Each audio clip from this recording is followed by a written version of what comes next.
આખું વર્ષ પૂરું થવા આવ્યું અને 2025નો જે મોટો કાળ છે તેની ઉપર આપણે અત્યાર સુધી વચન જોતા આવ્યા અને છેવટના ભાગમાં આપણે આવી ગયા છે. કદાચ આ બાઇબલ સ્ટડી આજની છેલ્લી હશે અને હવે હું એને વધારે આગળ કરવા ચાહતો નથી. જેટલું પ્રભુએ મને મોકળાશ આપી મેં તમારી સાથે વહેંચ્યું છે. ઘણી બધી વૃદ્ધિ વિશે આપણે શરૂઆત કરી હતી. જો તમે બ્રીફલી જોવા જાઓ તો અહીંયા આપણે જે પ્રમાણે વચન છે, જેમ તારો આત્મા કુશળ છે તેમ તું સર્વ વાતે કુશળ રહ્યો, એ પ્રમાણે જે પૃથ્વી પરના આશીષો અને પૃથ્વી પરની સફળતા વિશે આપણે જોઈ ગયા. ત્યારબાદ આત્મિક સફળતાઓની ઉપર આવ્યા. આત્મિક સફળતાની અંદર પણ કેવી રીતે વધવું તે વિશે આપણે જોતા આવ્યા. પ્રભુ ઈસુ ખ્રિસ્તમાં જે કૃપા છે તેમાં કેવી રીતે આપણે વધવું તે વિશે આપણે જોઈ ગયા.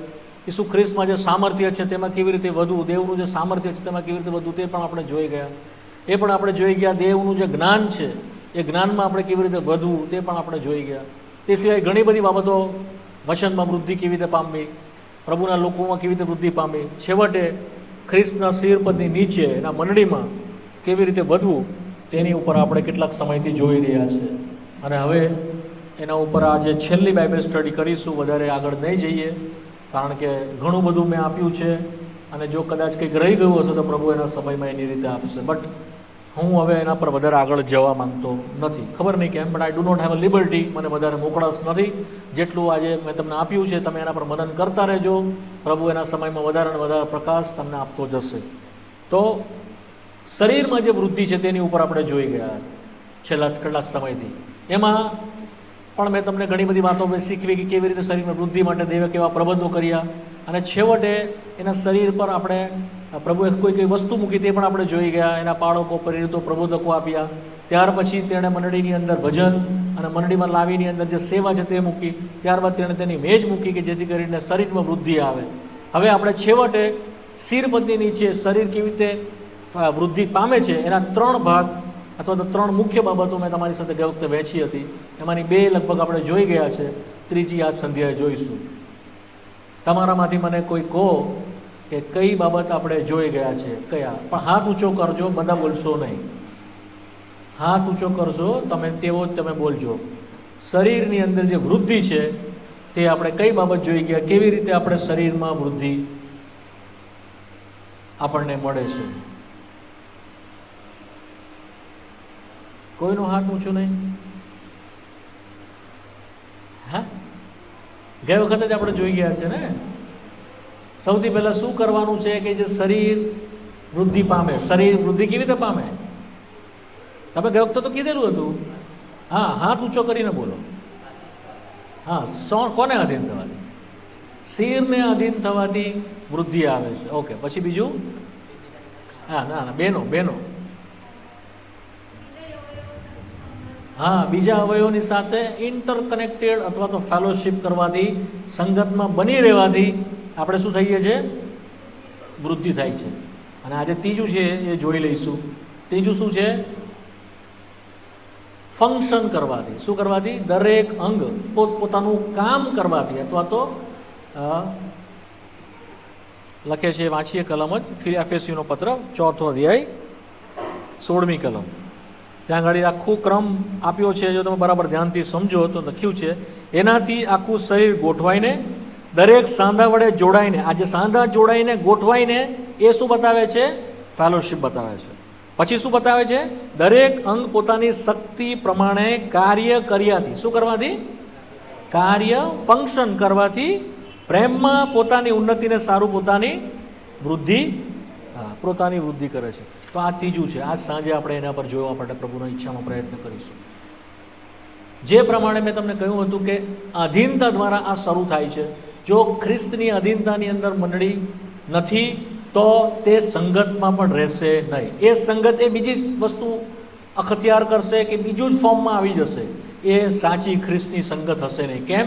કારણ કે શિરપદની નીચે રહેવાનું એ અંગ પસંદ કરતું નથી અને બાયપાસ કરે છે અથવા તો ખ્રિસ્તને મૂકી સાઈડ પર મૂકીને સંગત કરે છે. તો એ સંગત એ એક ગેટ ટુગેધર બની જશે. એ આત્મિક સંગત રહેશે નહીં. એ મેં તમને ગઈ વખતે શીખવાડ્યું છે. તમે ઘરે જઈને માનજો તો જોજો, વિડીયો મૂકીશ તારે.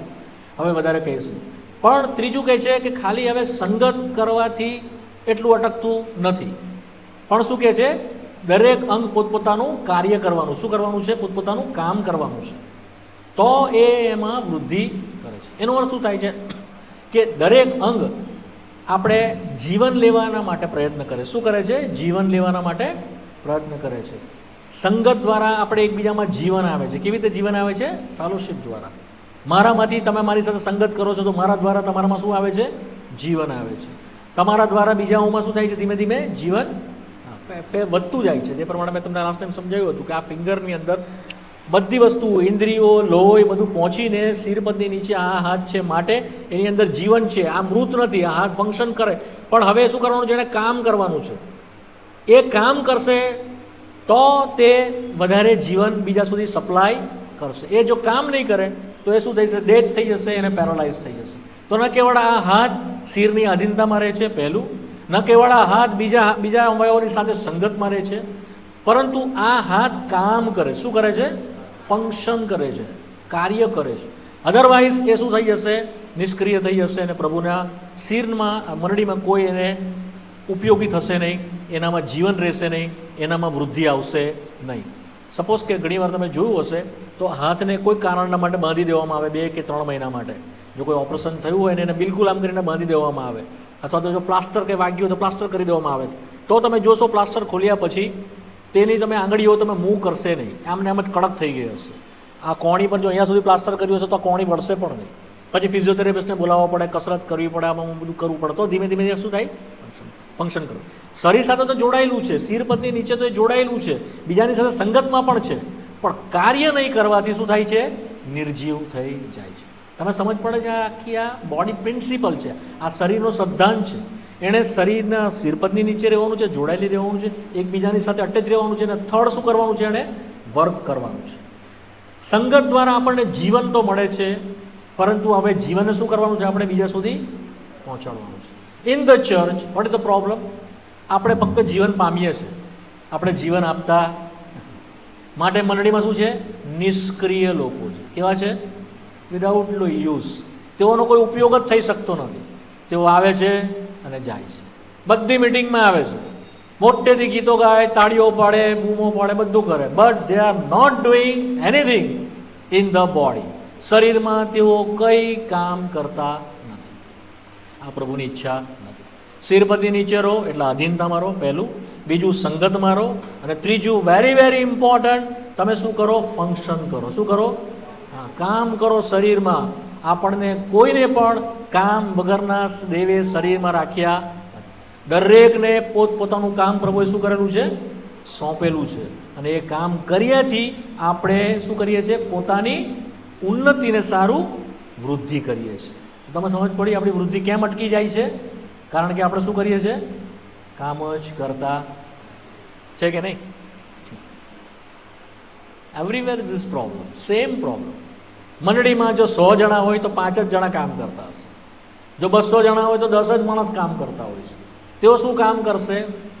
તેઓ પ્રાર્થના કરશે, તેઓ એકબીજાની મુલાકાત લેશે, તેઓ એકબીજાને ઉઠાવશે, તેઓ કોઈની મુશ્કેલીમાં હશે તો એની મુલાકાતે જશે. એને ખબર પડશે કે ભાઈને ફલાણી તકલીફ છે, તો જે એનાથી સહાય થઈ શકશે તે કરશે. ચાહે નાણાકીય સહાય, ચાહે જો એ ભાઈ પડી ગયો હોય તો એને સલાહ આપશે, એની સાથે દેવનું વચન વહેંચશે, સો એન્ડ સો. ત્યાર પછી એ લોકોને પ્રભુના ઘરમાં લઈ આવશે, અથવા સંગતમાં લઈ આવશે, અથવા તો કોઈને કોઈ રીતે પ્રભુનું વચન કે પ્રભુની વાત વહેંચાય અથવા જાય એવો તે પ્રયત્ન કરશે. પણ આમાં કેટલા જણા છે? બહુ થોડા. હવે આ મારું શરીર છે, હવે આ શરીરની અંદર અમુક જ અંગ કામ કરે અને બીજા અંગ કામ નહીં કરે તો મારા શરીરની શું હાલત થાય? સામાન્ય વાત છે. જમવાનું આવી ગયું છે, હવે થોડી વાર પછી આપણે જમીશું. મારા દાંત એમ કહે કે હું તો ચાવવાનું નથી. પેટને કે તારે ખાવું હોય તો તારી મેળે ખાઈ લે. જીભ કે હું અંદર ગળીશ જ નહીં. વેરી ઇમ્પોર્ટન્ટ છે. તું જઠર, અંદરના આંતરડાઓ, અંદરના ગ્લોડ બ્લેડર અને પેલ્કેસિયા એટલે રક્ત, શું કહે છે એને, જે આપણે રક્તસ્રાવને એ કરે છે તે, અને ફેફસું અને મગજ. તમે તો બહુ અગત્યના છો, મારું વધારે મૂલ્ય નથી. કોણ કહે છે આવું? દાંત. બીજું કોણ કહે છે? જીભ. મારી એટલી કિંમત નથી, હું તો દેખાતા બી નથી બહાર, તમે દેખાવ છો. તમારા હાથ દેખાય છે, તમારા પગ દેખાય, તમારી આંખ દેખાય છે, તમે બહારથી બહુ સરસ શણગારો છો, પોતાને ધોવ છો, નાવ છો, પાવડર લગાવો છો, કેટલા ચોખ્ખા રાખો છો, સરસ કપડાં પહેરો. You are valuable, I am not. માટે હવે અમે હડતાલ પર છે. શું કરીશું? હવે અમે કંઈ જ કામ નહીં કરીએ. કોણ કહે છે એવું? દાંત અને જીભ. તો શું થાય? ખાવાનું, હાથ આ વર્ક જ નહીં કરે તો કેવી રીતે અંદર જશે? કેવી રીતે પેટ એને ચાવશે? આંતરડા પોતાનું કામ કરશે? કેવી રીતે જે આપણું લીવર છે તે લોહી બનાવશે? કેવી રીતે લોહી બીજે સુધી પહોંચાડશે? હૃદયમાં પહોંચતા માટે ફેફસામાં જશે, ફેફસામાં જે શુદ્ધ થઈને હૃદયમાં જશે, હૃદયથી પમ્પિંગ કરશે, મગજ સુધી, બધી દિશાઓ સુધી એને ફેંકશે, અને પછી તાકાત આવશે, ને તાકાત આવશે તો શરીર કામ કરશે. કેટલું બધું ફંક્શન બે લોકોએ હડતાલ કરવાથી બંધ થઈ જશે. તમે સમજીએ મારી વાત? એનો અર્થ શું છે? Every member of my body is important. મારા શરીરમાં એક એક અંગ અગત્યનું છે અને મહત્વનું છે. એ પોતાનું કાર્ય કર્યાથી પોતાની વૃદ્ધિ કરે છે, સાથે સાથે મંડળીની અથવા શરીરની વૃદ્ધિ કરે છે. જો આપણે એ પ્રમાણે નહીં કરીએ વાલાઓ, તો શરીરને તો નુકસાન થશે જ, શરીર પેરાલાઇઝ થશે જ, આપણે પોતે પણ નુકસાન ઉઠાવીશું, આપણે પોતે પેરાલાઇઝ થઈશું. જો દાંત એ પ્રમાણે કરે અને દાંત કામ કરવાનું બંધ થઈ જાય, થોડા જ વખતમાં દાંતની અંદર વર્ક જ અથવા તાકાત જ બંધ થઈ જાય. જીભ પણ જો એ પ્રમાણે કામ કરે તો જીભ પણ એ થઈ જાય, કારણ કે ઓવરઓલ લોહી જ બનશે નહીં, તાકાત જ આવશે નહીં, તો દાંત અને જીભને પણ અસર કરશે જ. કરશે કે નહીં કરે? શું થઈ જાય સાહેબ? શરીર પથારી પર પડી જશે, તાકાત રહેશે નહીં, માટે જીભથી બોલવાનું પણ બંધ થઈ, બધી મુવમેન્ટ બંધ થઈ જશે. એવું નહીં ધારો કે હું નહીં કામ કરીશ તો પછી બધું જ અટકી જશે. નહીં, તમને પણ એ અસર પડશે. સો વેરી વેરી ઇમ્પોર્ટન્ટ. આજે દુઃખની વાત એ છે કે આપણી મધ્યમાં આપણે સંગતમાં આવીએ છીએ, બહુ સરસ વાત, જેટલું બને એટલું જીવન પ્રેમમાં પ્રયત્ન કરીએ છીએ, પણ આપણે જીવનનો નિર્વાહ કરતા નથી. આપણે જીવન બીજા સુધી પહોંચે માટે કશું જ કરતા નથી. તમારામાંથી હું કેટલાકને ઓળખું છું કે જેઓ પ્રભુની સ્તુતિ થાવ, જેઓ જીવન નિર્વાહ થાય માટે બહુ પ્રયત્ન કરે છે. તો એક જણ બીજાને લાવે છે, બીજો ત્રીજાને લાવે છે. જેઓ જેટલું બને એટલું પ્રયત્ન કરે છે કે જેથી કરીને પ્રભુની વાત જેઓ તેઓ સાંભળી છે તેઓ બીજા સુધી પહોંચાડે છે. પણ શું બધા આપણે કરીએ છીએ?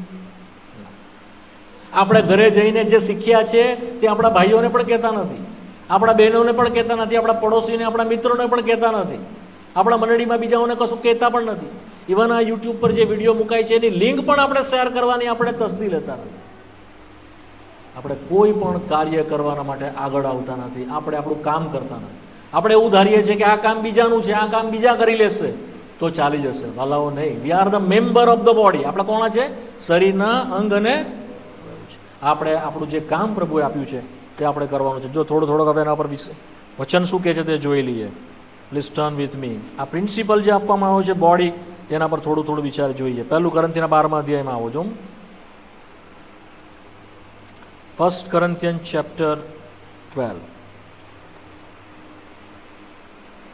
and verse 18.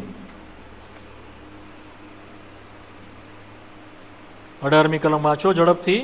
પણ હવે દેવે દરેક અવયવને તો પોતાની મરજી પ્રમાણે શરીરમાં ગોઠવેલો છે. હા, દરેક અવયવને પ્રભુએ કેવી રીતે મૂક્યા છે? હા, શરીરમાં પોતાની. હા, કોઈને મૂક્યો નથી. યાદ રાખો, પ્રભુએ આપણને એના શરીરમાં મૂક્યો છે. હવે થોડુંક જુઓ રોમિયોના પત્રમાં. આ બંને જગ્યાએ તમારો હાથ રાખજો, કે અડધી કલમ આમથી જોઈશું, અડધી કલમ આમથી જોઈશું. રોમિયોના પત્રના 12મા અધ્યાયમાં આવો. રોમન ચેપ્ટર 12 અને તેની 3જી કલમ વાંચો.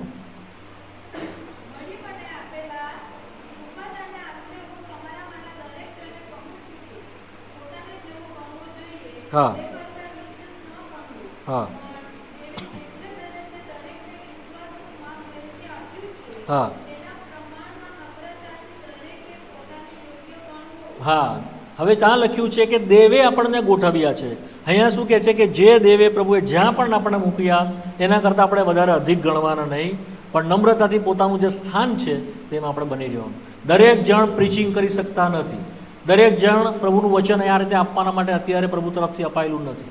કારણ કે દરેક જણ એ મોં નથી, દરેક જણ એ આંખો નથી, દરેક જણ હૃદય નથી. બધાને પ્રભુએ પોતાની મરજી પ્રમાણે, તેઓને આ વિશ્વાસના પરિમાણના પ્રમાણમાં કૃપા આપી છે અને કૃપાના પ્રમાણે તેઓને પ્રભુએ દાન આપ્યા છે. એ અલગ અલગ દાન પ્રમાણે દેવે તેઓને મૂક્યા છે મંડળીની અંદર. કારણ કે જો હવે તમે 12મા અધ્યાયમાં પાછો તમે હાથ એક રાખજો એટલે તમને ફટાફટ એક કલમ બી હું તમારી સાથે વેચતો જાઉં. 1 કોરિન્થીનો 12મો અધ્યાય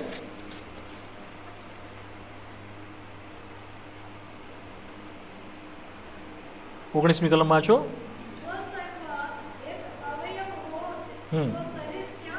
હા હા 17મી કલમ, માફ કરો 17મી કલમ. હા હા હા જો બધા જ બોલતા હોતે તો સાંભળતે કોણ? જો બધા જ કાન હોતે તો જોતે કોણ? અને આખું શરીર જો આંખ હોતે તો બીજા બધા અવયવોનું શું કરતે? બધા એક સરખા કામ કે એક સરખા બધાએ પ્રભુએ આપ્યા નથી. દરેકને પ્રભુએ શું કર્યું છે? કામને વહેંચી આપ્યો છે. અને એ કામની પ્રભુએ શું કર્યું છે? ક્રમ આપ્યો છે. અને કેટલાયકને કેટલાયક મહત્વના અંગ છે અને કેટલાયક શું છે કે નાના અંગ છે, કેટલાક મોટા અંગ છે, કેટલાક પગ છે તો કેટલાક હાથ છે, તો કેટલાક શું છે? ફક્ત કાન. તો કેટલાક શું છે? કાનની બુટ્ટી. તો કેટલાક શું છે? ખાલી વાળ. નાના નાના અંગ પણ છે. હવે જે નાના નાના અંગ છે ને તેઓનું શું થાય છે કે મારી વેલ્યુ નથી, પણ એવું નથી. પ્રભુએ શું કર્યું છે કે તેઓને પણ વેલ્યુબલ કર્યા. અચ્છા, શું કર્યું એણે? 23મી કલમ 22 અને 23 વાંચો.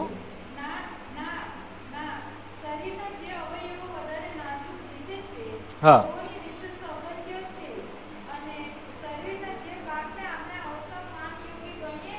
હા હા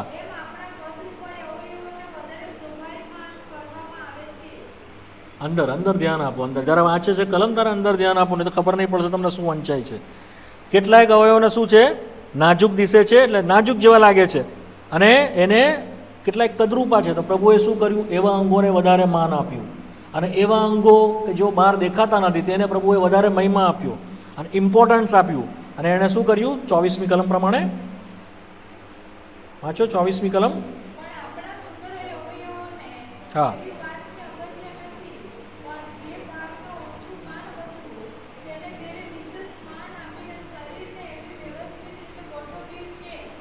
શરીરને વ્યવસ્થિત રીતે ગોઠવ્યું, એને માન આપ્યું. તો વાલાઓ આપણે ધ્યાનથી એ વાતને મનમાં લઈએ. ચાહે તમારો ને મારો ભાગ અત્યારે આ સેવા જે વચનની સેવા આપણને ના હોય, ચાહે આપણે અત્યારે ગીતો વગાડવાનું કે ગાવાનું દાન આપણને ના હોય, ચાહે આપણને કોઈક બીજો એવા મહત્ત્વના કે એવા દાન ના આપ્યા હોય, અત્યારે આપણને એવું લાગતું હોય, તો પણ જે બી પ્રભુએ આપણને આપ્યું એ દાન આપણે ઓળખવાનું છે અને એ દાનની અંદર શું કરવાનું છે? આપણે ફંક્શન કરવાનું છે. શું કરવાનું છે? હા, ફંક્શન કરવાનું છે, કાર્ય કરવાનું છે. તો સૌથી પહેલાં એ કરવાના માટે આપણને ખબર પડવી જોઈએ કે મને દાન કયું છે. કારણ કે મને ખબર નહીં પડશે મારે કામ શું કરવાનું છે તો હું કામ કરી શકીશ નહીં. તો એ દેવનો આત્મા આપણને ધીમે ધીમે ધીમે ધીમે પ્રકાશ આપણને આપે છે. કેવી રીતે આપે છે? જો આપણે વાંચીએ છીએ રોમિયોનો પત્રના 12મા અધ્યાયમાં 4થી કલમ, 12મો અધ્યાય 4થી કલમ. હા હા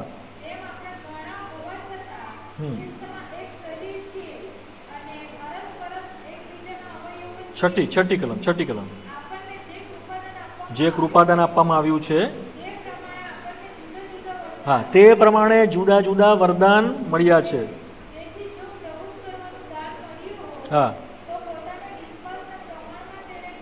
અચ્છા, જેણે પ્રબોધનું દાન હોય એને પ્રબોધ કરવો, જેને સેવાનું હોય એને સેવામાં તત્પર રહેવું, જે શિક્ષક હોય તેણે શિક્ષક આપવા મંડ્યા રહેવું, જે સુબોધ કરનાર તેણે સુબોધ કરવામાં લાગુ રહેવું, જે દાન કરે છે તેને ઉદારતાથી દાન કરવું, જે અધિકાર છે તેણે ખંતથી અધિકાર ચલાવો. સો મેની દાન. હવે તમે એ જોશો કે દાન પ્રભુએ કૃપાથી આપ્યું, એટલે કૃપાદાન આપ્યું, સ્પિરિચ્યુઅલ ગિફ્ટ. અને તેના કારણે આપણે શું કરી શકીએ છીએ? કામ કરીએ છીએ. શેમાં? મંડળીની અંદર, એના શરીરમાં. જો કૃપાદાન ના હોય તો આપણે દાન કરી શકતા નહીં. માટે પ્રભુ કહે છે કે દરેકને પવિત્ર આત્માએ પોતાની મરજીથી દાન આપ્યા છે. કદાચ મારા ખ્યાલથી એની અંદર એક કલમ છે, પોતાની મરજીથી એણે દાન આપ્યા છે. 1 કોરિન્થિયન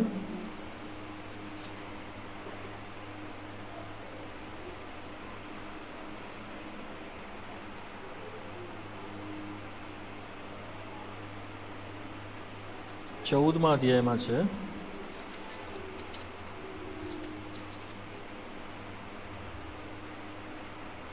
ના ના, 12મા અધ્યાયમાં જ છે, 11મી કલમ. 1 Korinથી 12 ને 11.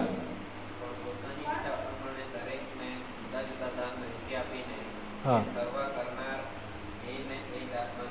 હા, બધાને દાન પ્રભુએ પવિત્ર આત્માએ અલગ અલગ વહેંચી આપ્યા છે, અને એ સર્વ કરાવનાર કોણ છે?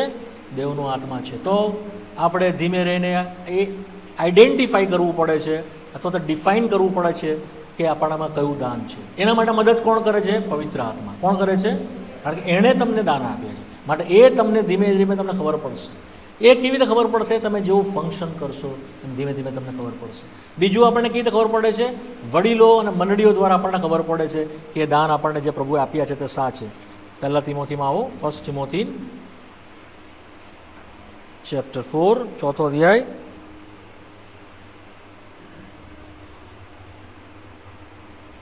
14મી કલમ, 4 ને 14. 1 Timothy 4 અને 14. જે કૃપાદાન તારામાં છે, જે પ્રભુત્વ દ્વારા વડીલોના હાથ મૂકવાથી તને આપવામાં આવ્યું હતું, તે વિશે તારે બેદરકાર રહેવું નહીં. હા, પ્રબોધકોના કેવી રીતે તમને આપવામાં આવ્યું? હાથ મૂકવા દ્વારા, વડીલોના હાથ મૂકવા દ્વારા તમને આપવામાં આવ્યું, એ વિશે તારે બેદરકાર રહેવું નહીં. 15મી કલમ બી વાંચો. એ વાતોની ખંત રાખજે, એવામાં તલ્લીન રહેજે કે હા તારી પ્રગતિ સર્વને જાણવામાં આવે. હા, એ વાતોમાં તલ્લીન રહેજે. ઇંગ્લિશમાં છે ડુ બિઝનેસ. શું છે? એનો વહીવટ કરજે, એનું ધ્યાન રાખજે.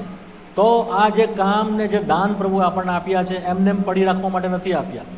અને આપણે વાંચીએ છીએ લુકની સુવાર્તાના 19મા અધ્યાયની અંદર આ વાત પ્રભુએ એના શિષ્યોને કહેતા કહ્યું, કેટલાય એવા છે વાલાઓ જે દાનો જે પ્રભુએ આપ્યા છે ઉન્નતિને સારું, મંડળીની ઉન્નતિને સારું, એને આપણે મૂકી રાખ્યા હોઈએ છીએ. 19મો અધ્યાય ને તેની 12મી કલમ વાંચો. 12મી અને 13મી કલમ.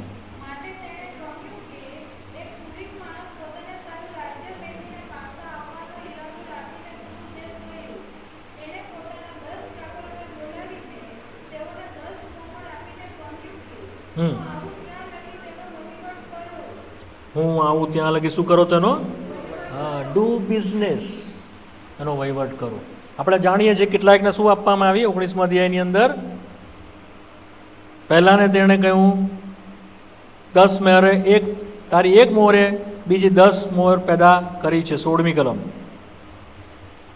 કે 15મી કલમમાં તે કહે છે તમે શું શું કમાયા હો તે મને કહો. 17મી કલમમાં તેણે કહ્યું શાબાશ ભલા ચાકર, તું જૂથ વાતમાં વિશ્વાસુ મળ્યો છે, 10નો અધિકારી થા.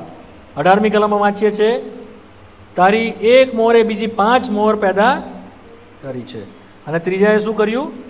સાહેબ 20મી કલમ, જો તારી મોહર આ રહી, મેં રૂમાલમાં ગાલીને તેને રાખી મૂકી હતી, હું બીધો કે તું કઠણ માણસ છે, વગેરે વગેરે. પ્રભુએ ઠપકો આપતા શું કહ્યું? 22મી કલમ, તેને કહ્યું કે હે ભૂંડા ચાકર, તારી પોતાના માંગથી હું તારો ન્યાય કરીશ. હું કઠણ માણસ છું, મેં જે મૂક્યો ન હોય તે ઉઠાવું છું, અને જે વાવ્યું ન હોય તે હું કાપું છું, એમ તું જાણતો હતો. માટે સાવકારને તારે નાણું કેમ નહીં આપ્યું? ને વ્યાજ સુદ્ધા હું વસૂલ કરત. પછી જેઓ ઊભા હતા તેઓને કહ્યું તેની પાસેથી મોહર છે તે લઈ લો, અને જેની પાસે 10 છે તેને આપો, અને એને બહારના અંધકારમાં કાઢી નાખો. વાલાઓ, મારો કહેવાનો મતલબ એ છે કે ડુ વહીવટ આપણને પ્રભુએ કામ કે બિઝનેસ આપ્યો છે. આપણે આળસ બનીને બેસી રહી શકતા નથી, આપણે આળસુ બનીને બેસી શકતા નથી. આજે વિશ્વાસીઓ તરીકે વી આર સો લેઝી.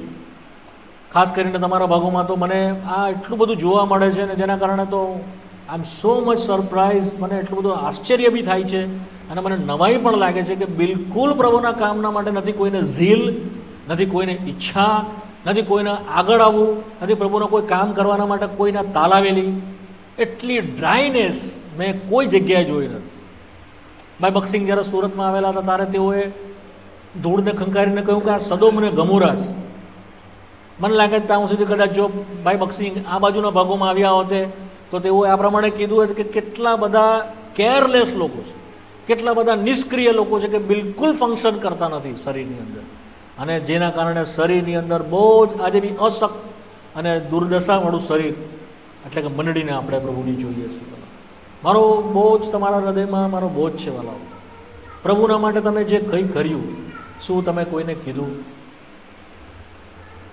શું તમે જે કંઈ બી અહીંયા પામ્યા, આજે કેટલા બધા વર્ષોથી તમે આવો છો, તમે કેટલાને વાત કરી, તમે કેટલાને જે પામ્યા તમે કીધું? મને એ વાતને જાણવાના માટે બહુ તાલાવેલી છે કે તમારા મનમાંથી વાત બીજાના હૃદયમાં ગઈ કે નહીં ગઈ, તમારા સગાના હૃદયમાં ગઈ કે નહીં ગઈ, તમારા પડોશીને વાત પહોંચી કે નહીં પહોંચી. એના કારણે શું થાય છે ખબર છે? તમે પોતે પણ ભૂલી જાઓ છો, તમને પોતાને પણ યાદ રહેશે નહીં કે તમે શું શીખ્યું. કેમ? કારણ કે તમારું રિવિઝન બી થતું નથી. હું જ્યારે તારણ પામ્યો, હું જે બી શીખતો ને, હું બીજા જ ક્ષણે અથવા તો અહીંયાથી શીખીને ગયો ને, જ્યાં જે મળે તે જેટલું શીખેલું ને બધું જ હું એને કહી દેતો.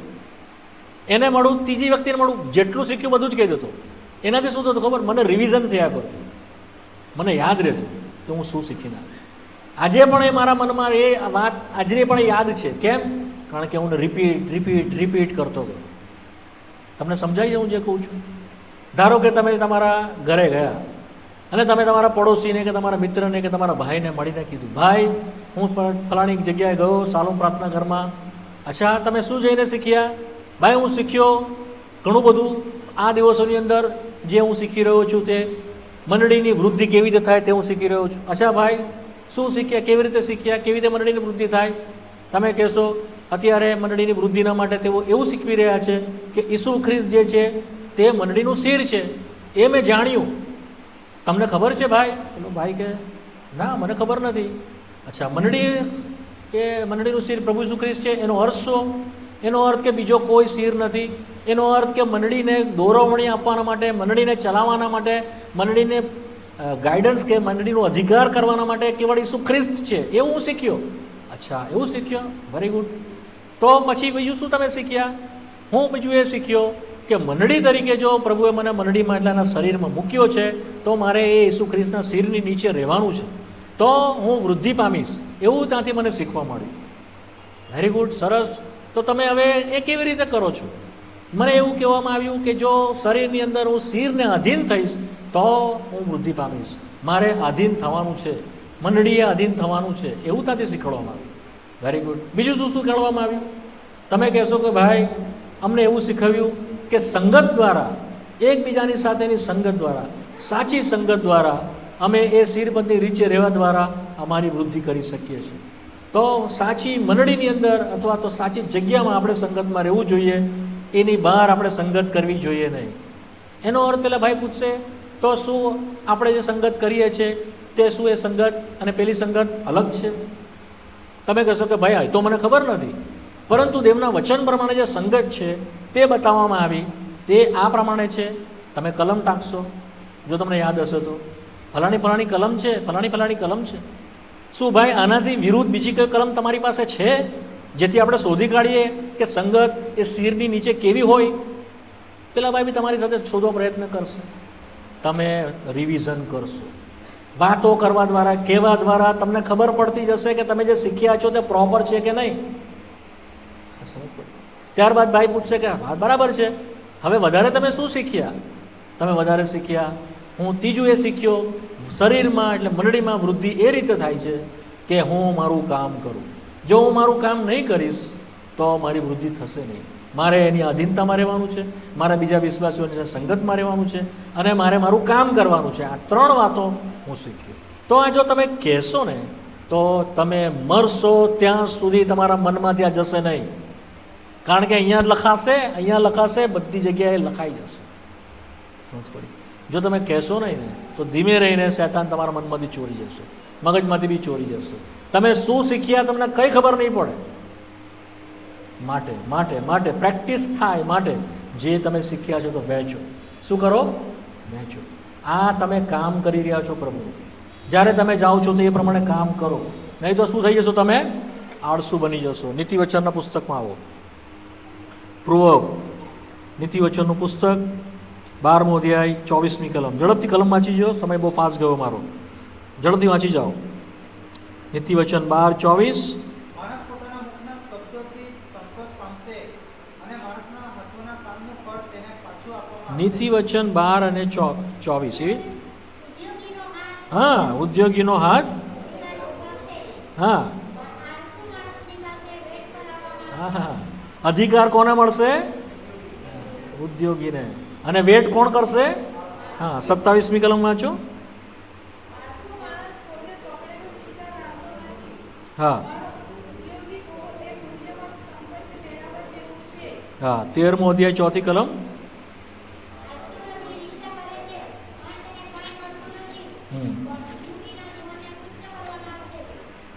ઉદ્યમી બનો વાલાઓ, આળસુ નહીં. પ્રભુના કામમાં સદા મચિયારો, એનો મતલબ જ છે ડુ બિઝનેસ. ઇંગ્લિશમાં છે ઉદ્યમી બનો, ઉદ્યોગી બનો.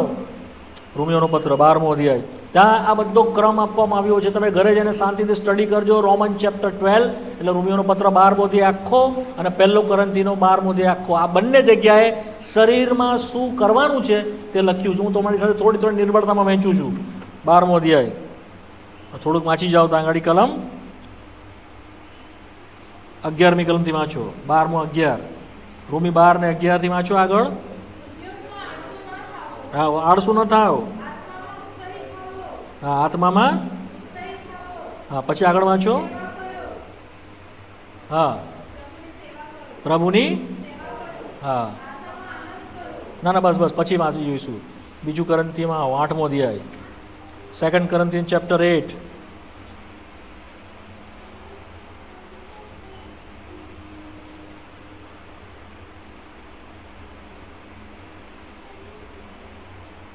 બાવીસમી કલમ 8મો અધ્યાય. 2 કોરિન્થી 8 ને 22. તેમની સાથે અમે અમારા ભાઈને મોકલ્યો છે. હા ઘણી બાબતોમાં ઘણી વાર અમે તેની કસોટી કરી છે. હા, અને તે અમને ઉદ્યોગી માલુમ પડ્યો છે. તે અમને કેવો માલુમ પડ્યો છે? હા, ઉદ્યોગી માલુમ પડ્યો છે. Very much labour.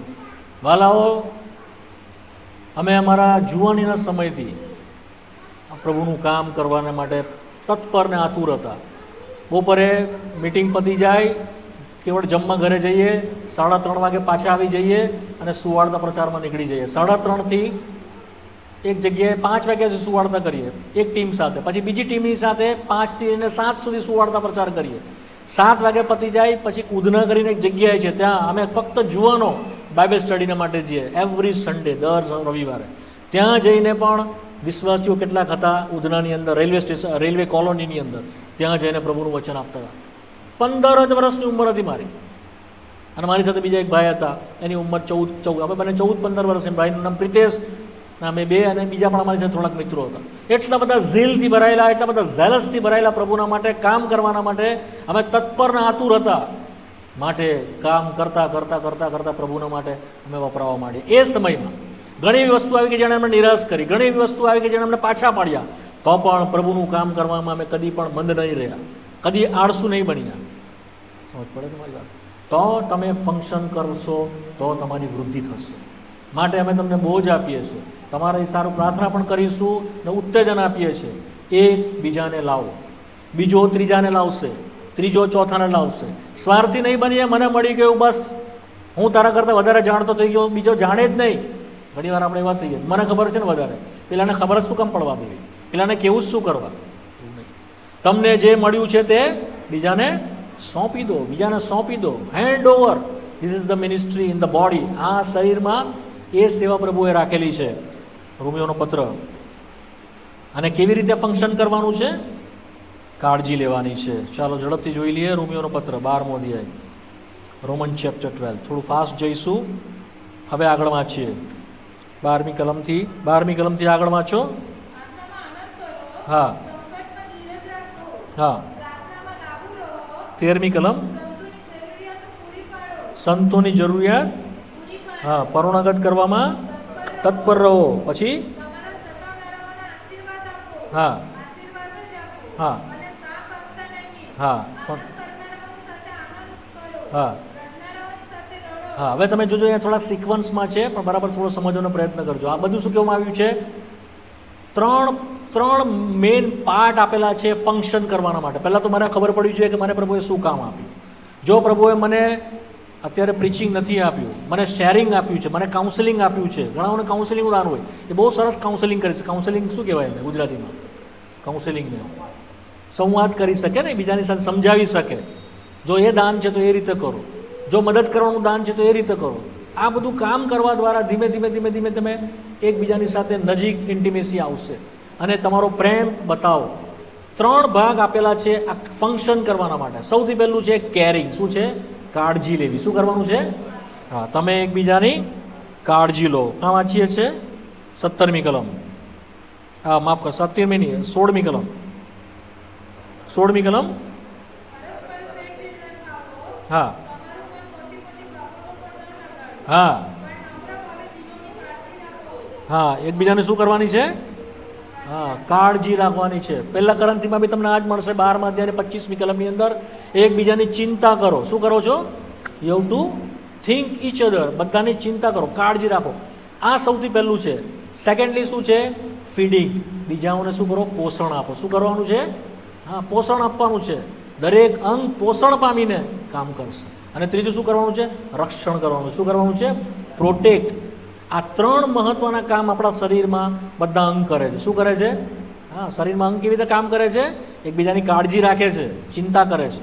બીજું શું કરે છે? એકબીજાનું પોષણ આપે છે. શું કરે છે? હા, પોષણ આપે છે. અને ત્રીજું શું કરે છે? રક્ષણ કરે છે. જો કોઈ મારી પર હુમલો થાય તો હાથ શું થશે? તરત આવી જશે આગળ. આવી જશે? નહીં આવે હાથ?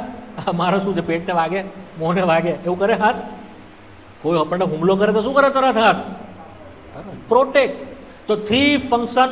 દીકરા બેસી જાઓ, ધમાલ નહીં.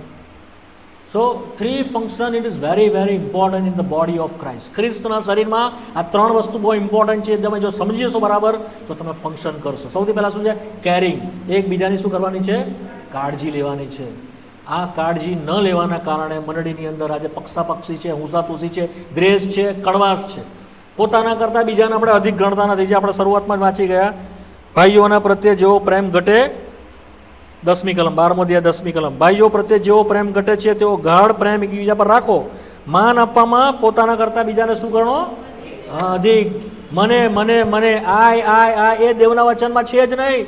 દેવની મંડળીમાં સ્થાન જ નથી. હું જ કરીશ, મને નો. શું છે? આપણે આપણે આપણે આપણે. That is the in the body principle. એ છે વ્યક્તિમાં કોઈ એક દેખાતું નથી અથવા એક છે જ નહીં. આપણે બધા શું છે? એકબીજા સાથે જોડાયેલા છે. એકબીજાના માટે છે. આપણે હાથ પગના માટે છે, પગ હાથના માટે છે. હું તમારા માટે છું, તમે મારા માટે છો. આ આપણે સમજવું પડશે તો આપણે કેરિંગ કરી શકશે. દાઉદના જીવનમાં આપણે આ વાતને જોઈએ છીએ. એના જેવો કાળજીવાળો બીજો કોઈ નહોતો. એ ઘેટાની કાળજી લેતો હતો વાલાઓ. માટે આપણે વાંચીએ છીએ એના વિશે ગીતશાસ્ત્ર 78માં. ઝડપથી થોડી કલમો જોઈ લો. સામ ચેપ્ટર 78, ગીતશાસ્ત્ર 78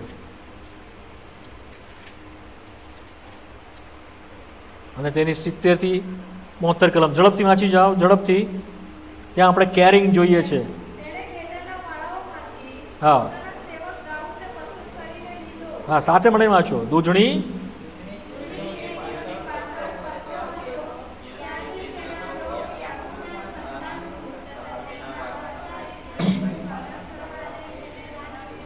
હા 72. તેણે પોતાની હૃદયની નિર્દોષતાથી તેઓનું પાલન કર્યું. પોતાના હાથના ચાતુર્યથી કોને ચલાવ્યા? ઘેટા જેવા ઇસરાયેલને. કોને? આ શેપર્ડ હતો. કોણ હતો? ઘેટા પાડક હતો. એ ઘેટાને ચરાવતો હતો. જેમ તમારામાંથી ઘણા તમારા ત્યાં આગળ તમારા ત્યાં ઘેટા છે, બકરા છે. તમને ખબર છે ને કેવી રીતે માવજત લેવાની? આ દાઉદ ઘેટા પાડક હતો. માટે જાણતો હતો કે તેને શું ચિંતા છે, તેના એ લોકો એની કાળજી કેવી રીતે લેવાની. પાસ્ટર હાર્ટ કહેવામાં આવે. શું કહેવામાં આવે છે? પાડકનું હૃદય. આ આપણામાં વાલાઓ હોવું જોઈએ તો આપણે કાળજી લઈશું. જો તમને તમારા મિત્રના માટે, તમારા પડોશીને માટે, તમારા ભાઈના માટે જો પ્રેમ અને કાળજી લેવાના માટે તમારા મનમાં જો પ્રેમ નહીં હશે, કે મારા મનમાં પ્રેમ નહીં હશે, તો હું તેની કાળજી લઈ શકીશ. એનું જે થવાનું એ થાય. ભલે ને પડતો બહુ અભિમાની હતો, ભલે સારું થયું ને જે થયું તે છે ને. આપણા તો આ જ વસ્તુ છે ને. પ્રભુ નથી ચાહતો વાલો. પ્રેમ વગર આપણે એકબીજાની સેવા નહીં કરી શકતું, કાળજી નહીં લઈ શકશું. તો કાળજી લેવાના માટે આના જેવું આપણી પાસે પાત્ર નહોતું. તેણે શું કરેલું? જ્યારે આપણે વાંચીએ છીએ 1 સેમ્યુઅલ ચેપ્ટર, તમે જો એ કલમ બી સુંદર છે. આવી રીતે કાળજી લેવાય છે, આવી રીતે રક્ષણ થાય છે. આ રીતે આપણે ધ્યાન રાખવું પડે છે. 1 સેમ્યુઅલ, સમુએલનો 17મો અધ્યાય. ઝડપથી 34મી કલમ, 17 ને 34. ઝડપથી વાંચી જાઓ. હા હા હા હા, ઘેટાની પાછળ કોણ પડ્યું? એક સિંહ અને એક રીંછ. એણે એની પાછળ લીધું અને પછી એની પાછળ પડીને શું કર્યું? 35મી કલમ છોડાવ્યું. પછી વાંચો. હા, તેણે મારા પર શું કર્યો? હુમલો કર્યો.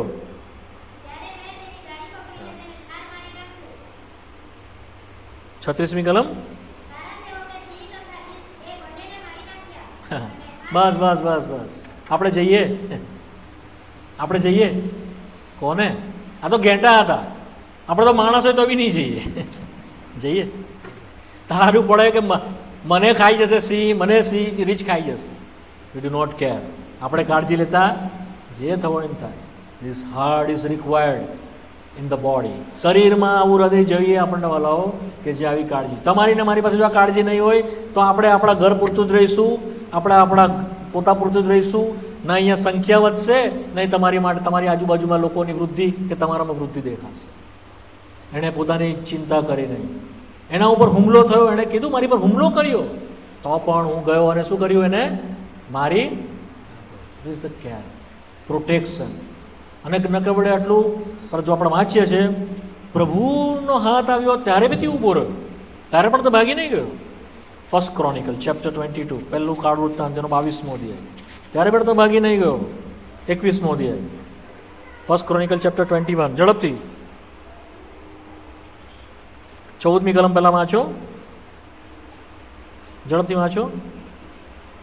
હું વાંચું છું. આથી યહોવાએ ઇસ્રાયેલ દેશમાં મરકી મોકલી અને તેમના 70,000 માણસો મરણ પામ્યા. હવે વાંચો. ના ના ના, 16મી કલમ વાંચો. હા હા, પૃથ્વી ને આકાશની વચ્ચે કોણે જોયો? હા, પછી શું જોયું એણે? તેના હાથમાં શું હતી? નાંગી તરવાર હતી. અને 17મી કલમ વાંચો. હા હા, પાપ કરનાર, મહાદુષ્ટા કરનાર તો હું છું. હા, પણ આ ગોટા તો એ ખરા અર્થની અંદર આવેલું ને, જે માર્યા ગયા, કેટલા લોકો માર્યા ગયા? 70,000 માણસ માર્યા ગયા. કેટલા? 70,000. આપણો દેવ ન્યાયી દેવ છે, કદી પણ અન્યાય કરતો નથી. તેઓના પાપના લીધે જ તેઓ માર્યા ગયા, યાદ રાખીએ. તો પણ આ ઘેટાઓના માટે તેણે ચિંતા વ્યક્ત કરી. અને એણે શું કહ્યું પ્રાર્થના કરીને? આ ઘેટાઓએ શું કર્યું છે? પાપ મેં કર્યું છે. કારણ કે ગણતરી કરવાના માટે ઉશ્કાવેલો, અને તેણે ગણતરી કરેલી હતી. એણે પોતાની નિષ્ફળતાઓને કબૂલ કરી. આવા આપણે કાળજી રાખવાના માટે આવી રીતે આપણે આગળ આવવું પડશે. શું આપણે પ્રાર્થના કરીએ છીએ બીજાઓના માટે? જે પડી જાય છે એના માટે પ્રાર્થના કરીએ છીએ? હા, આપણે ખાલી એકવાર કહી દઈએ છીએ ભાઈ આવજે મિટિંગની અંદર, પછી ભાઈ નથી આવતો તો બિલકુલ નહીં. એક વખત મેં કીધું નથી આવતો હું શું કરું? કન્ટિન્યુઅસલી તમારે ને મારે એની પાછળ રહેવું પડે છે, પ્રાર્થનામાં રહેવું પડે છે. પહેલાં પ્રાર્થના કરવી પડે છે. ભાઈ પ્રભુ, પેલા ભાઈને મેં કીધું છે, પરંતુ તે પોતાના પાપમાં છે, તે મુશ્કેલીમાં છે, આવવાના માટે તેને મન નથી. પ્રભુ તું કૃપા કર. પ્રભુ તેનું હૃદયને બદલ. પ્રભુ અંધકારની શક્તિઓ જે તેને અટકાવી રહી છે આવવાના માટે તેને તું બાંધ. પ્રભુ અંધકારમાંથી તેનામાં પ્રકાશ ઝબકે માટે તું કૃપા કર. પ્રભુ તું તેને છોડાવ. રડવું પડે છે પ્રભુની આગળ. ઇન્ટરસેસરી મધ્યસ્થીની પ્રાર્થના એ છે. જ્યારે તમે ઉપવાસ કરો છો તો ઉપવાસ એટલા માટે નહીં કે તમને બધું મળે. ઉપવાસ એટલા માટે કરીએ છીએ કે જેથી પ્રાર્થનાના જવાબમાં પ્રભુ તેઓના જીવનમાં કામ કરે, તમારો ઉપવાસ પેલાના જીવનોને બદલે. એટલા માટે ઉપવાસ હોય છે. નહીં તો બીજા ઉપવાસ કરતા જ નહીં, કોઈ ફાયદો નહીં થાય. જો તમે બીજાના માટે તમારો મનની અંદર બોજ નથી, પ્રેમ નથી, આતુરતા નથી કે તેઓ પ્રભુને પાસે આવે, અને તમારા હૃદયમાં બોજ નથી, તો ઉપવાસ કરશો નહીં અને એવી પ્રાર્થના પણ નહીં કરશો. કોઈ મતલબ નથી. સમજા મારી વાત? Burden must. એ જ વાત આપણને રોમિયોના પત્રની અંદર કહે છે. પવિત્ર યથાયુક્ત પ્રાર્થનામાં જાણતા નથી, પણ પવિત્ર આત્મા અવાચ્ય તથા નિશ્વાસાથી માહેથી પ્રાર્થના કરે છે. એ પ્રાર્થના એટલે બૂમો નથી, એ પ્રાર્થના એટલે ચીસાચીસી નથી, એ પ્રાર્થના એટલે અનનોન અટરન્સ નથી જે સમજાય નહીં એવા શબ્દો. એ પવિત્ર આત્મા માહેથી બોજપૂર્વક પ્રભુને બૂમ પાડે છે, પ્રભુ બસ અને બચાવ. ધેટ પ્રેયર પ્રભુ અટકાવી દીધો એને. પ્રભુ બસ હવે આ લોકોને અટકાવી દે. પ્રભુ અટકી ગયા. તરવારને કીધું તારે મ્યાનમાં મૂક, તરવાર મ્યાનમાં મૂકી. That prayer. ધ પ્રેયર આપણે એ પ્રાર્થના કે જે જોઈએ છે ગેસમાની વાડીમાં ખ્રિસ્તની પ્રાર્થના, એનો પરસેવો લોહીના ટીપા જેવો પડ્યો. એ બોજથી કરાયેલી પ્રાર્થના. શું આપણે કરીએ છીએ? કેરિંગમાં એ પ્રાર્થના છે. શું છે? કાળજી લેવા માટે શું છે? પ્રાર્થના. Dedicated prayer, committed prayer. અમે અડધી રાત સુધી પ્રાર્થનામાં વિતાવતા, કોઈને ખબર નહીં પડતી. ઉપવાસ કરતા કોઈને કહેતા પણ નહીં કે આજે અમારો ઉપવાસ છે. ગામમાં એટલે બાગની અંદર જઈને ખૂણામાં એકલા પ્રાર્થના કરતા, કોઈ એક કે બે અમારી સાથે આવતા તેની સાથે મળીને પ્રાર્થના કરતા. પ્રાર્થનાના જીવનમાં લોકો કઠણ હૃદયના લોકોને તોડ્યા, તેઓના જીવનોને બદલ્યા, ને પ્રભુએ આજે તેઓને વાપરી પણ રહ્યો છે. તો વાલાઓ, આ કેરિંગ છે. બીજું, એની મુલાકાત લો. શું કરવાનું છે? એની વિઝિટ કરવાની છે. શું કરવાનું છે? વિઝિટ કરવાની છે. પ્રેરિતોનું કૃત્યમાં આવો.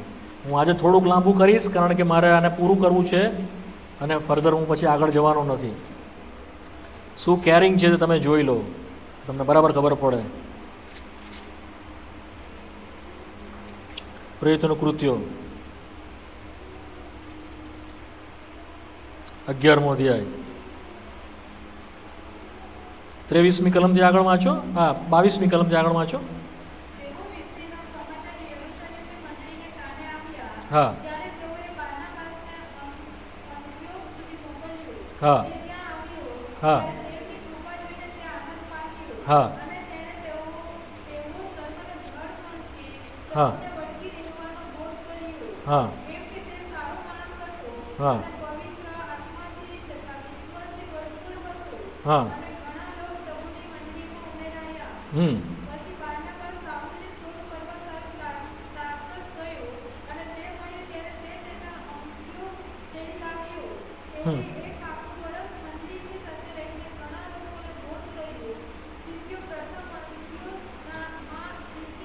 બસ બસ બસ. જો અહીંયા શું લખીએ છીએ આપણે? પછી બારનાબાસ સાઉલની શોધ કરવા સારું તાર્સસ ગયો, અને તે મળ્યો ત્યારે તે તેને શું કરે છે? અંત્યોક. સાઉલ તારે પાઉલ નહોતો, નવો હતો, પણ બારનાબાસે તેને ઉઠાવ્યો. બારનાબાસ તેને શોધી લાવ્યો, મંડળીમાં લાવ્યો, અને શું કર્યું? તેની વૃદ્ધિ કરવાના માટે એણે પ્રયત્નો કર્યા. શું આપણે એ પ્રમાણે કરીએ છીએ? શક્તિમાનોની ફરજ છે કે નિર્બળતાઓને, તે નિર્બળતાને ન કેવળ સહન કરે પણ તેઓને મદદ કરે. વાલાઓ, આપણે એ પ્રમાણે લાવીએ. આપણે તો બીજાઓને પણ બંધ કરાવી દઈએ છીએ, એવું નહીં કરીએ. વાલાઓ, બહુ ભારે રીંછ અને સિંહ જેવા લોકો પડેલા છે ઘેટાઓને ખાઈ જવાના માટે. એઓની કાળજી કેવળ વાડામાં છે, ઘેટાઓની માટે આપણે એવા લોકોને વાડામાં લાવીએ. શું કરીએ? એવા લોકોને વાડામાં લાવીએ. બીજી એક કલમ બીજો પ્રયોજન કૃત્યોમાં જ છે. તો આપણે અકુલાસ અને પ્રિસ્કિલા વિશે સાંભળીએ છીએ. 18મો અધ્યાય 25મી કલમથી વાંચો. 24મી કલમથી વાંચો.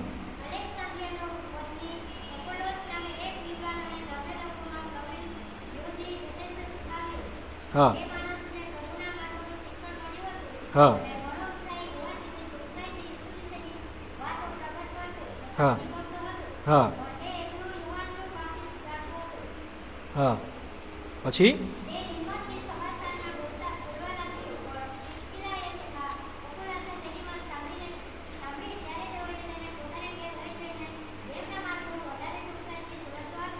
હા, બસ બસ બસ. અકુલાસ અને પ્રિસ્કિલાએ શું કર્યું? ત્યારે તેઓ પોતાના ઘરે લઈ ગયા, દેવના માર્ગનો વધારે ચોકસાઈથી. તેઓએ આ એક હસબન્ડ વાઈફ હતા, પતિ પત્ની હતા. અપોલોસ કે જે પ્રભુનો બહુ મોટો દાસ થયો ભવિષ્યમાં, આ ફ્યુચરમાં, તેને પણ આ બે કપલે મદદ કરી. લઈ ગયા મંડળીમાં, શીખાડ્યું. તેઓની પાસે પહેલાં પ્રકાશ નહોતો, આ લોકોએ તેને પ્રકાશ આપ્યો, વધારે ખુલાસો આપ્યો, સમજણ આપી. ત્યારે અપોલોસ તૈયાર થયો અને પ્રભુના માટે વપરાયો. બારનાબાસ બી એવી રીતે વપરાયો, પાઉલ પણ એવી રીતે વપરાયો. તો વાલાઓ, આ નાના નાના લોકો બહુ ઇમ્પોર્ટન્ટ છે. હું જે કહેવા માગું છું તમને, અનાનિયા ગયો પાઉલની પાસે અને એના માથા પર હાથ મૂકીને પ્રાર્થના કરી. પ્રભુએ કહ્યું, અનાનિયાને તું જા. અને એને કહે કે ના, હું નથી જવા માંગતો, કારણ કે એ તો તારા લોકોને સતાવતો હતો. પણ તો બી પ્રભુએ મોકલ્યો, ગો દેર. જો અનાનિયા હોત તો પાઉલ નહીં. Inch and every member in the body is important. That is my point. ભલે તમે નાના હો, કોઈ પણ રીતે પણ તમારો ઉપયોગ પ્રભુ કરશે. વાલા, તમારા મિત્રોને કહો, તમારા ભાઈને કહો, તમારા સગાને કહો, તમારા ગામમાં કહો, તો પ્રભુ તમારી મારફતે શરીરની અંદર વૃદ્ધિ લાવશે, તમારી પણ વૃદ્ધિ થશે અને શરીરની પણ વૃદ્ધિ થશે. તો આ બધી બીજી ઘણી વાતો હતી, પણ ટાઈમ બહુ ફાસ્ટ જાય છે, મારી પાસે 5-10 મિનિટ છે ને મારે બીજું આ કાપવું છે. તો આ શું છે, આપણે કેરિંગ બતાવીએ છીએ. બીજું કે જ્યારે આપણે કોઈને જરૂર હોય છે ત્યારે આપણે તેને શું કરીએ છીએ, નાણાકીય રીતે પણ તેને મદદ કરીએ છીએ. પોતાની પાસે કંઈ હોય તો આપણે બીજાઓને ગુપ્તમાં, જાહેરમાં નહીં, ગુપ્તમાં આપણે તેને મદદ કરીએ અને કદી પણ તેનું બોસ્ટિંગ કરીએ નહીં, કદી પણ તેને જાહેર કરીએ નહીં, બીજાઓની આગળ તેને શરમમાં પાડીએ નહીં. That is not the principle of Bible. ગુપ્તમાં આપણે કરીએ. તમારામાંથી મને અમુક બહેનો વિશે જાણવા મળ્યું ત્યારે મને આનંદ થયો કે કોઈક બહેનની પાસે જો 200 રૂપિયા હોય તો તે 100 રૂપિયા પોતાની પાસે રાખે છે અને 100 રૂપિયા મદદમાં મૂકે છે. જ્યારે મેં જાણ્યું ત્યારે મને બહુ આનંદ થયો. પ્રભુની સ્તુતિ થાય એવા બહેનના માટે. પણ એક વ્યક્તિ માટે એવું ના હોવું જોઈએ, બધા માટે હોવું જોઈએ. શું હોવું જોઈએ? Inch and every. જો તમે બધા પ્રભુનું કામ કરશો વાલાઓ તો કામ બદલાશે. જો તમે બધા પોતપોતાની જવાબદારી સમજશો કે પ્રભુએ મને શું દાન આપ્યું છે, મારે શું કરવાનું છે, તો પ્રભુ તમને એવી રીતે વાપરતો જશે અને ધીમે ધીમે ધીમે ધીમે તમારી પદવી ઉપર વધતી જશે. નીચેથી પ્રભુ તમને ઉપર ઉઠાવતો જશે. યોગ્ય સમયે તમને જ્યારે આ સેવાનું દાન મળ્યું હશે ને પ્રભુ તમારા માટે એ દાન પણ અપલિફ્ટ કરશે. પરંતુ આનાથી શરૂઆત કરો, કેરિંગથી. બીજું શું છે? ફીડિંગ આપો. શું કરવાનું છે તમારે? મારે પોષણ આપવાનું છે. પ્રભુએ પિત્તરને શું કીધું? મારા હલવાનને પાળ. શું કીધું પ્રભુએ? હા, ફીડ માય. વાંચો યોહાનની સુવાર્તા 21 એમાં છે કલમ. વાંચી જાઓ ઝડપથી.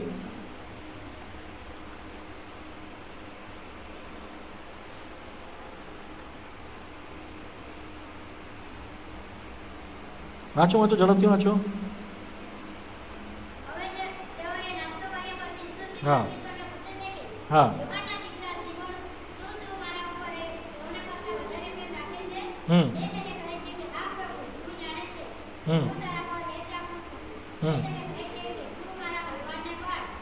તું મારા હલવાને. હા, પછી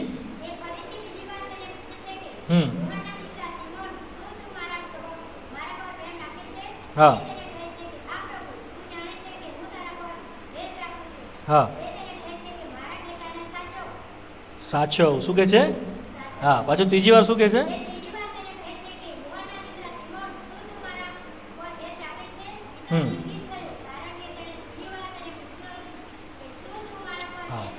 હા, બસ બસ બસ બસ. પહેલી વાર શું કીધું? મારા હલવાનને ફીડ દેમ. ઇંગ્લિશમાં છે ફીડ. એને પાળ, એને ખોરાક આપ. શું તમે ખોરાક આપવાના માટે સક્ષમ થયા? જે મેં અગાઉ જ તમને કીધું, જો તમે જે જાણ્યું છે એ તમે સમજ્યા નથી, તમે પામ્યા નથી, તમારા જીવનમાં આવ્યું નથી, you are not able to feed other. તમે બીજાઓને આપવાના સક્ષમ, પરંતુ તમે પામો, તમે પોતે એને બરાબર પચાવો. જ્યારે આપણે અહીંયાથી કોઈ, તમે જો તમારો જાનવર હોય છે, તમે એને ખવડાવો ને તો ખવડાયા પછી શું કરશે ખબર છે? વાલવશે. શું કરશે? વાગોળશે. મોંમાંથી પાછું અંદરથી કાઢશે, પાછો વાગડશે, પછી પાછો ખાશે. જેથી કરીને શું થાય? વધારે સારી રીતે પચે. ઘણા આપણે જોઈએ છે, માં થોડુંક મોંમાં મૂકીને જાય છે ને પછી એ મોંમાંથી તે બધાના છોકરાઓને, નાના નાના બચ્ચાઓને, પક્ષીઓ કે નાના નાના પશુઓ પણ આપે છે. ધ સેમ વે આપણે જે પામીએ છીએ, જે વચનથી શીખીએ છીએ એ તમે તમારે શેર કરો. શું કરવાનું છે? હા, શેર કરો. નાનું નાનું શેર કરતાં શીખો, કાઉન્સેલિંગ કરતાં શીખો. આજથી જ નક્કી કરો કે પ્રભુ પાસેથી હું જે પામ્યો હું કહીશ, હું બીજાને શીખાડીશ. ને એ કરવા દ્વારા તમે એને ફીડ કરશો. સાથે સાથે ફીડિંગ કરવાનું એવું નહીં કીધું. શું કીધવાનું છે? એને એનું શું કરવાનું છે? પ્રોટેક્ટ. ઘેટા પાડક તરીકે શું કરવાનું છે? એનું રક્ષણ કરવાનું છે. અને એણે આ વસ્તુનું ધ્યાન રાખ્યું. વાલાઓ, 1 પીટર, હા 2 પીટર, જો એણે ધ્યાન રાખ્યું. શું કર્યું એણે? 12મી કલમ 2 પીટર, બીજું પિત્તર 1 અને 12.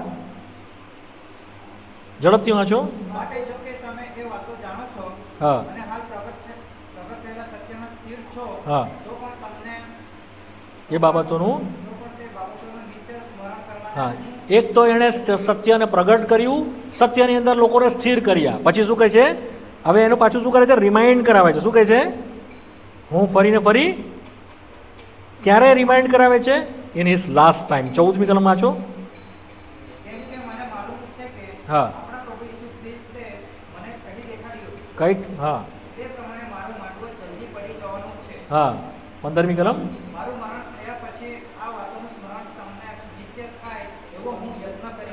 મારા લાસ્ટ ડેઝ ચાલી રહ્યા છે, છેલ્લા દિવસ. આખા વખત સુધી મેં જે તમને કીધું હું તમને શીખવાડતો આવ્યો, હજુ પણ હું તમને શીખવાડતો જાઉં છું. અને મારા મરણ પછી પણ આ તમને શું થશે એ યાદ કરશે. દેટ ઇઝ ધ આ કાળજી, આ પોષણની ભાવનાની ઈચ્છા આપણી હોવી જોઈએ. જ્યારે તમે કદાચ કોવાઇડીસ પિક્ચર કોઈ જોયું છે ખબર નહીં, કોવાઇડીસ લેટિન ભાષામાં લખેલું છે. કોવાઇડીસ એટલે તું ક્યાં જાય છે. શું છે? તું ક્યાં. પિત્તરની ઉપર એ પિક્ચર બનેલું છે, બહુ જૂનું છે. એ પિક્ચરમાં એવું લખવામાં આવ્યું કે જ્યારે રોમની અંદર સતાવણી થઈ, ભયંકર સતાવણી થઈ, અને નિગ્રો બાદશાહ કે જેણે આખું રોમને સળગાવી નાખ્યું અને સળગતું હતું, ત્યારે પિત્તર લોકોએ કીધું વિશ્વાસીઓ કે તું અહીંયાથી ભાગી જા, કારણ કે અમે મરી જઈએ તો કંઈ નહીં, પણ તારું બચવું બહુ જરૂરી છે. તો પિત્તર બધું છોડીને જતો હતો ત્યારે રસ્તામાં પ્રભુ ઈસુ એને, શહેરની બહાર રસ્તામાં પ્રભુ ઈસુ એને મળે છે. અને પ્રભુ ઈસુએ એ પિત્તરને પૂછે છે, કોવાઇડીસ, પિત્તર તું ક્યાં જાય છે? શું કીધું પિત્તરને પ્રભુએ? તું ક્યાં? તે તો મને કીધેલું કે હું તારી સાથે મરવાને પણ તૈયાર કરું છું. તે તો એક વખત નકાર કર્યો, ફરી પાછો મેં તને તક આપ્યો. મેં તને કહ્યું કે આ લોકોનું રક્ષણ કરજે, આ લોકોને ફીડ કરજે, પાડજે, અને તું તો આ લોકોને મૂકીને જાય છે.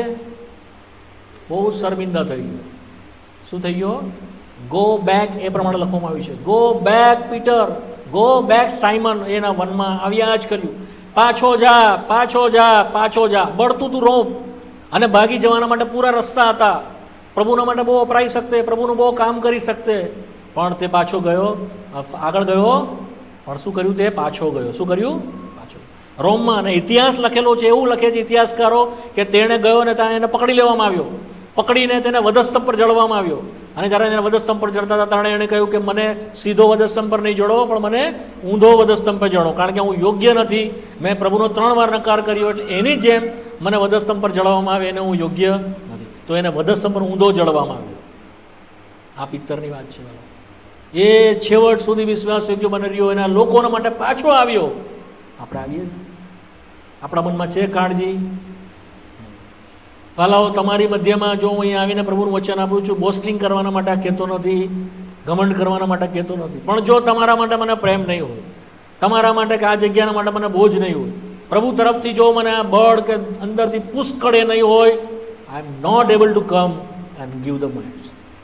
તમારી મધ્ય આવીને હું સેવા નહીં કરીશું. મારામાં એની એબિલિટી નથી. દેવનો આત્મા આપણા હૃદયમાં ભારે બોજ આપે છે આ કરવાના માટે. મારી પ્રાર્થના છે તમારા બધાના મનમાં પ્રભુ બોજ આપે. એ ભારે બોજથી સાથે તમે આ કામ કરો, પ્રભુનું ફંક્શન કરો. Do your work wherever you are. તમે જ્યાં છો ત્યાં જે કંઈ તમને કામ સોંપ્યું, જે બી ભાગ પ્રભુએ તમને આપ્યો એના શરીરમાં, જો તમે નહીં કરશો વાલાઓ, તો શું થશે ખબર છે? ચેપ્ટર 2, બીજું પિત્તર, બીજો અધ્યાય, બીજી કલમ, પહેલી કલમ. ઇઝરાયેલી લોકોમાં ખોટા પ્રબોધકો પણ ઊભા થયા હતા. હા તેમ તમારામાં પણ ખોટા ઉપદેશો થશે. હા એવું નાશકારક પાખંડી મતો ગુપ્ત રીતે ફેલાવશે. હા અને જે પ્રભુએ તેઓનો ઉદ્ધાર કર્યો તેનો પણ નકાર કરીને પોતાના માથે ઉતાવળે નાશ ભોગવી લેશે. ખોટા પ્રબોધકો, જુઠ્ઠા પ્રબોધકો જેમ ઇસ્રાયેલમાં ઊભા થયા હતા, તમારામાં પણ શું થશે? એવા ઉપદેશકો ઊભા થશે. નાશ કરક શું કરશે? પાખંડી મતો ગુપ્ત રીતે ફેલાવશે, ને પ્રભુએ જે ઉદ્ધાર કર્યો તેને પણ તેઓ ભૂલી જશે. બીજી કલમ, તેઓના ભ્રષ્ટાચાર પ્રમાણે ઘણા માણસો ચાલશે અને તેઓને લીધે સત્યના માર્ગની નિંદા થશે. જે તમે પામ્યા છો, જો તમે એને કેરી ફોરવર્ડ કરીને તમારા ઘરમાં, તમારા પડોશીમાં, તમારા મિત્રોની પાસે, જ્યાં કંઈ તમે છો તમે નહીં લઈ જશો, તો ત્યાં ગાડી જુઠ્ઠા લોકો તો છે જ. વરુની જેમ, શેની જેમ? સિંહની જેમ ફાડી ખાવાના, જે મળે તેને શોધતા ફરે છે. ને તમે પોતે પણ નહીં બચશો, તમારા લોકોનું બી તમે સાચવી નહીં શકશો. Great responsibility has been given to you. તમને ને મને આ ભારે જવાબદારી પ્રભુએ આપી છે વાલાઓ. તમે નહીં જશો તો કોણ જશે? તમે નહીં કહેશો તો કોણ કહેશે? સત્ય તમને પ્રગટ કરવામાં આવ્યું છે, સત્યમાં સ્થિર તમને કરવામાં આવ્યા છે. પાખંડી મતો અને ખોટો દુરાચાર કે જે જુઠ્ઠા લોકો ફેલાવી રહ્યા છે તેઓથી બચાવવાના માટે દેવે તમને રાખ્યા છે. કાળજી લો, પ્રોટેક્ટ, તેઓને સંભાળ કરો, તેઓને ફીડ આપો, તેઓને શીખવાડો જે તમે શીખ્યા છો, જે સત્ય તમને પ્રગટ કરવા માટે તમે તેઓને આપો. આ જ વાત પાઉલે બી કરી 20મા અધ્યાયમાં. પ્રેરિતોનું કૃત્યો 20મો અધ્યાય પણ 2 કલમ ત્યાં બી જોઈને પછી બંધ કરીશું આપણે.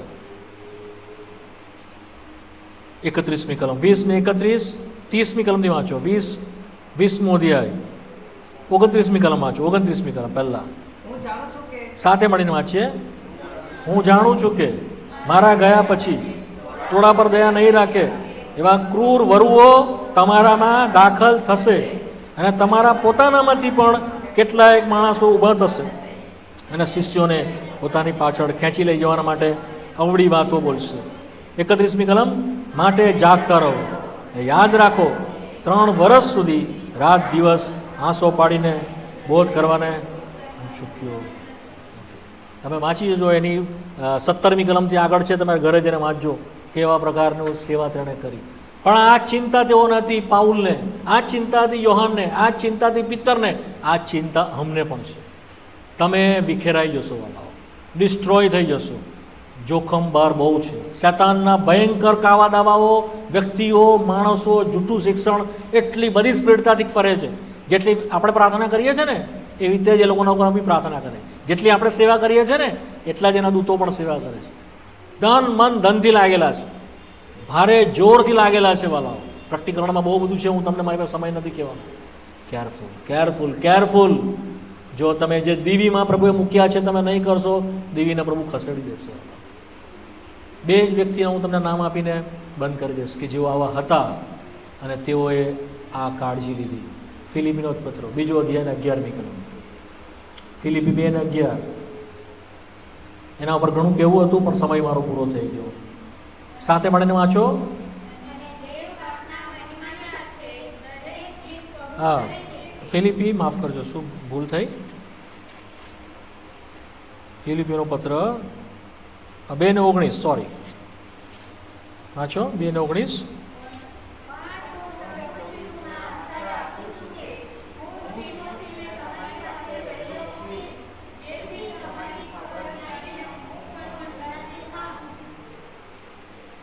પછી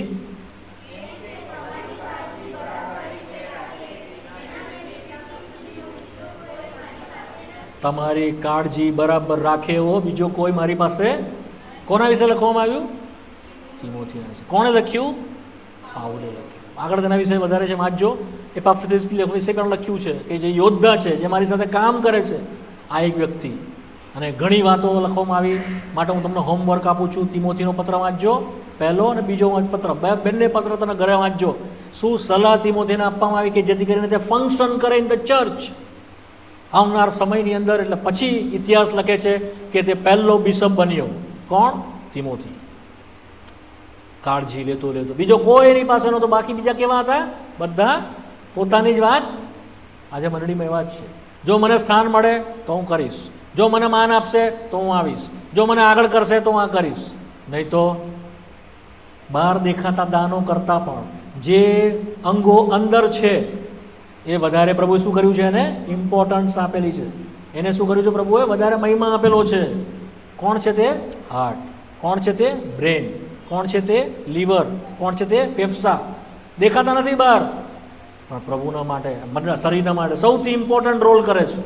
માટે એવું ચિંતા નહીં કરો કે જે હાથ દેખાય છે, પગ દેખાય છે તેઓનો પ્રભુ વાપરશે. નહીં, માહેના અંગો જે અગત્યના છે તેઓ જેમ તમને પ્રભુ વાપરે. બરાબર. બીજું એક લઈ લો, બીજું કરંથી 8મો અધ્યાય ને 16મી કલમ, પછી પ્રાર્થના કરીએ. બીજું કરંથી 8મો અધ્યાય ને 16મી કલમ, સાથે સાથે વાંચો. તીતસના હૃદયમાં તમારે વાસ્તે તેની કાળજી ઉત્પન્ન કરી. પછી હા, પણ તે છતાં તે પોતે ઘણો આતુર હોવાથી પોતાની ખુશીથી તમારી પાસે. પ્રભુ કરે તમે ને હું તિમોથીના જેવા થઈએ, તમે ને હું તીતસ જેવા થઈએ, મોકલ્યા પહેલા અંદરથી આતુરતાથી જવાના માટે તૈયાર, પ્રભુના માટે વપરાવાને તૈયાર, પ્રભુનું કામ કરવાને તૈયાર. ના બહેનો, ભલે તમે વધારે નહીં કરી શકો, તમારી બીજી બહેનપણી, તમારા કુટુંબમાં, તમારા સગામાં કહો, પ્રાર્થના કરો, એની મુલાકાત લો. કોઈ દુઃખી છે એની સાથે જઈને ઊભા રહો, કોઈને કોઈ મુશ્કેલી છે એમાં જાઓ. જો પડી ગયો છે તો પહેલાં અંગત રીતે પ્રાર્થના કરો, ત્યાર પછી જાઓ, પ્રભુનું વચન આપો, દિલાસો આપો, ઉત્તેજન આપો, લાવો. અને bring them in the church. પ્રભુના ઘરમાં, પ્રભુના મંડળીમાં જેમ અપોલોસને લાવવામાં આવ્યો, જેમ બારનાબાસ પાઉલને લઈ આવ્યો, લાવો, તો પ્રભુનું કામ વધશે. આ જગ્યા ખાલી નહીં હોય. Do your work. એક એક અંગ તમે તમે તમે તમે કામ કરીએ છીએ, પોતાનું કામ કરીએ છીએ. દરેક અંગ ઉન્નતિને સારું, પોતાની વૃદ્ધિ. God bless this word. પ્રભુ આ વચનને આશીષ આપે, સમજાવે. જે હું નહીં સમજાવી શક્યો, પ્રભુ તમને એના હાથમાંથી ઘણું બધું સમજાવે અને જે લેકિંગ છે તમારામાંથી દૂર કરે. પ્રાર્થના કરીએ.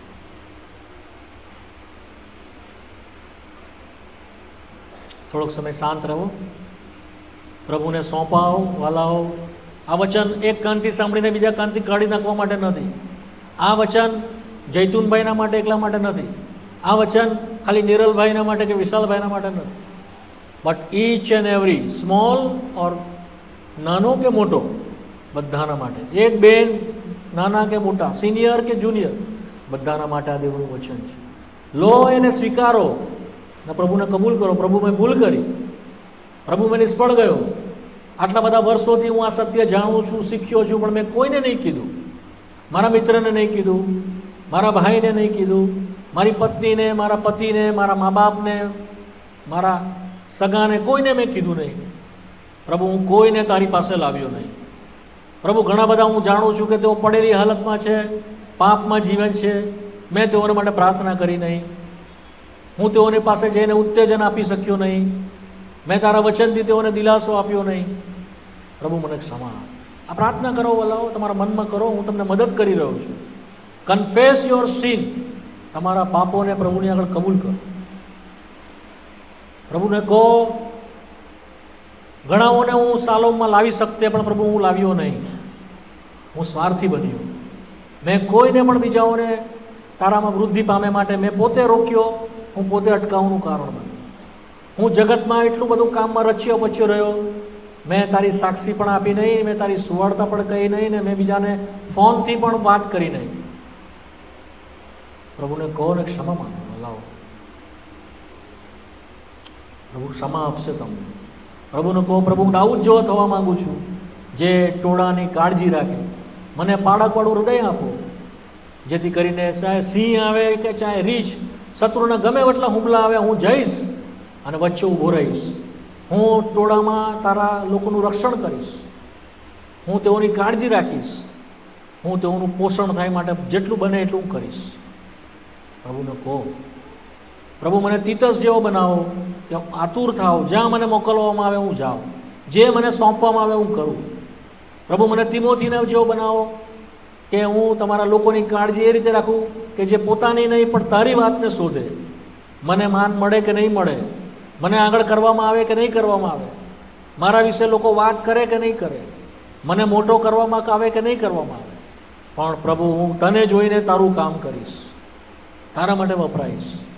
જેથી પ્રભુ તું મને તારા શરીરમાં વાપરી શકે. મારી વૃદ્ધિ થાય, તારા શરીરની વૃદ્ધિ થાય. હું પોતે પોતાનું સ્વાર્પણ નવી રીતે પ્રભુ તને કરું છું. હું તારણ પામીને બેસી નહીં રહીશ. કોઈ મને લઈને આવ્યું, હું બીજાને લાવીશ. કોઈ કે મારા માટે પ્રાર્થના કરી, હું બીજાઓના માટે પ્રાર્થના કરીશ. પ્રભુ હવે આ જગ્યા ઉપર લોકોને વધવાની જવાબદારી મારી રહેશે. પ્રભુ બીજાઓ આ જગ્યામાં આવે અને પ્રભુનું વચન પામે અને અમારી મધ્યમાં મેજ મુકાય માટે હું પ્રયત્ન કરીશ.